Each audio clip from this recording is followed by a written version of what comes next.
My name is CCoffey, and I'm here to do a video on tips for managing debt. And I know when you hear the word debt, it can get a pretty negative connotation behind it. And I understand the idea of borrowing money to pay for something currently that you can't afford so that you can pay off that money over time with interest. It's not really a reassuring feeling. And I understand that, but I want to reassure you that not all debt is bad debt. The idea of using debt to pay for a higher education, or maybe using debt to advance your career skills. You may even use debt to buy your dream home. These can be all scenarios where you can use debt to better your lifestyle for the future. But there's also the flip side to it. There are scenarios where debt can be bad, and these are usually ones where you're paying for it with your credit card. It could be payments where you want to go on a vacation that you think you deserve because you closed that deal with the client last week, or that you should buy a latte every morning before you go into the workplace because you just can't stand some of your workmates that you're with. Or it could be luxurious clothing that you really don't need but you want. These are all really scenarios where if you buy it on credit, you're already buying something you can't afford, and then you're making it cost more over time. So what I want to talk to you about is to really give you a number that can be tangible, that will give you an idea of where you stand with your debt currently. This is something known as your debt to income ratio. This number is pretty easy to generate. What I want you to do is to add up all your monthly expenses, and these are ones that you pay towards debt. So this will be your mortgage, this will be your car loan, your student debt, your credit card payments, really anything that you've taken out on credit that you need to pay back. And I want you to average this because I know it can change from month to month. So really look at maybe a 6-month window, or if you can, a 12-month window, and take the average of that per month. The bottom number, what you're going to divide by, is your gross monthly income. Again, I ask that you take your average monthly income. This is because I know not all professions pay a standard salary, so you might not be paid the same month to month, but we want to get an accurate picture of what you're making. So take the average 6 months out, take the average 12 months out. What this number will come up with is your total, or the total is your debt to income ratio. Now, this number is not supposed to scare you. It may be high, it may be low, but really what I want to is show you kind of where you stand with your income to the debt that you're paying off with your income. What you'll see in front of you now is really just a percentage. What it talks about is kind of an extreme percentage, and that is if your debt to income ratio is 50% or more, it's really not a sustainable environment to be in. If you find yourself in this higher debt range, I urge you to seek financial help. The reason for that is if you are using half of your income every month to just pay down loans or pay off your minimum, you're not going to be able to sustain that. It's only going to get worse. And I ask that you speak with a professional because they will be able to help you to lower that. I ask that you reach out to me if you would like, but it is something that you need to get a hold of now, or it's only going to get worse. The next range you'll see here is the 43 to 49%. These are ones that it's not as dire as above 50%, but you're really also not in a good range. This is one where financial difficulties are really imminent. The idea is you're not there yet, but you're moving there. You might not need to hit the ground running and seek financial advice right away, but I ask that you sit down and really overlook all your finances, create a budget, create a plan so you can figure out a way to start lowering that debt, or it's only going to get worse. The range after this, and you'll see it goes into the yellow scale on the page, and it writes on here that it's not bad, but the idea is this range of 37 to 42% is an okay range. It's not one that you want to stay in, but it's also not one that you need to freak out about. This could be in a range that you stay in for years to come, but it is manageable. It's also one that you don't want to push forward. So if you're in this range, you don't want to go seeking more debt leverage because it's only going to get worse. And then this last range, which is the green, everyone loves green, right? The color of money. But this is really, they call it here the healthy debt load.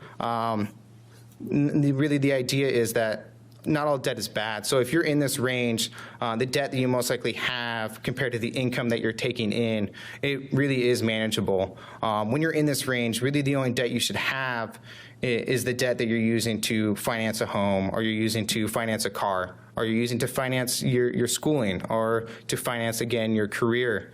These are all things that you want to use for leverage. Just because you're in the zone doesn't mean you should be buying those lavish vacations or that next BMW series. But it is one where you shouldn't have to worry about your income not being enough to pay for the debt that you have. What I have here is a very simple budget to follow.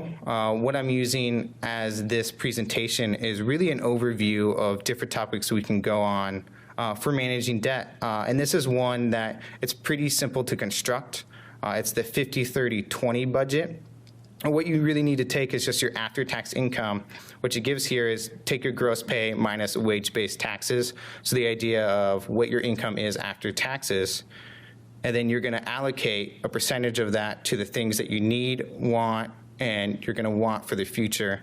So this first bucket, the 50%, which is most of it, you're going to use towards your basic expenditures. You're going to use it towards your housing, your child care, your transportation, to pay off your minimum on your loans so you don't incur those fees, you don't incur those higher interest rates. You're going to use this for your food. And this is your day-to-day stuff that you need. This doesn't mean the morning latte. This is the stuff that you need to really go on from day to day.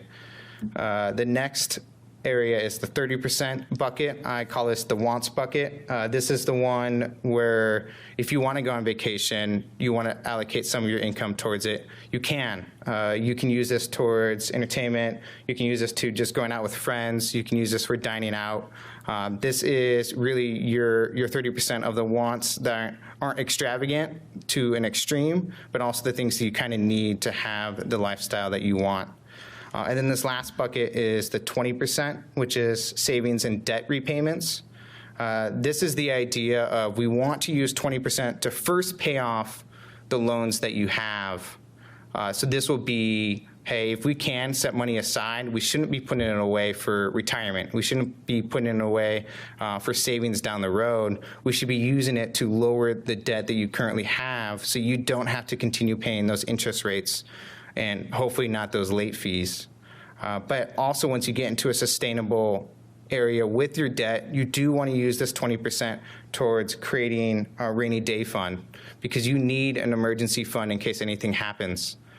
This is something I will go into further, a budget in a future video, but I do want to stress this currently that you should have some kind of budget in mind, and this can give you an idea of one in the short term. Now, on this last page, I just gave kind of short tips that you can use to pay down debt now if you really have the funds for it. And it stresses this at the top, but interest does stack up over time.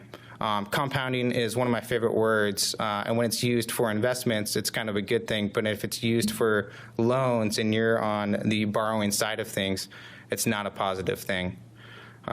What you want to do is, if you want to lower your debt, you need to cut your daily expenses so you can use more of that money to pay off debt. Or if you can, and if you figure this out, please let me know, increase your income. That is one way, of course, of lowering your debt-to-income ratio. It's usually not as achievable as lowering your expenses, but for some it does work. It has on here some items that you never use. I don't always advise this because you do need things in your life, but if it is something that you don't need and you're not using it, why do you have it?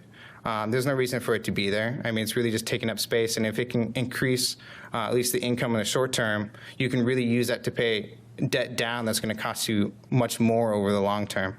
And then the last thing, with your loans, don't let them lopside. If you have a payment you have to pay that's every month, or you have a payment you have to pay every 6 months or every year, make sure it's marked on your calendar and pay it a month ahead if you can. If you can't do that, make sure you're paying it a week ahead. But don't wait till that deadline, because that deadline could come up really quick. You could find yourself not having the funds to pay it, and then you'll turn into this scenario where you get late fees. And then if that keeps happening, they're going to end up increasing your interest rate on your loan, which is overall just going to create more and more of a burden on yourself. These are really just all small tidbits of information of what you can go over to manage debt. I really wanted to use this video as an overview. I will be going into further detail on these different topics in future videos. But what you see in front of you now is our, of course, disclaimer. I do ask that you read through it, but just like my overview video and future videos to come, I ask that you reach out to me, give me ideas of what you want me to talk about, so I can create the videos that are for you, because that is why I'm here. The reason why I'm doing these videos is not for me, it's for you guys, and I do love doing them. So please reach out to me and give me any kind of feedback that you have, negative or positive. I promise I won't be hurt. Thank you so much for your time.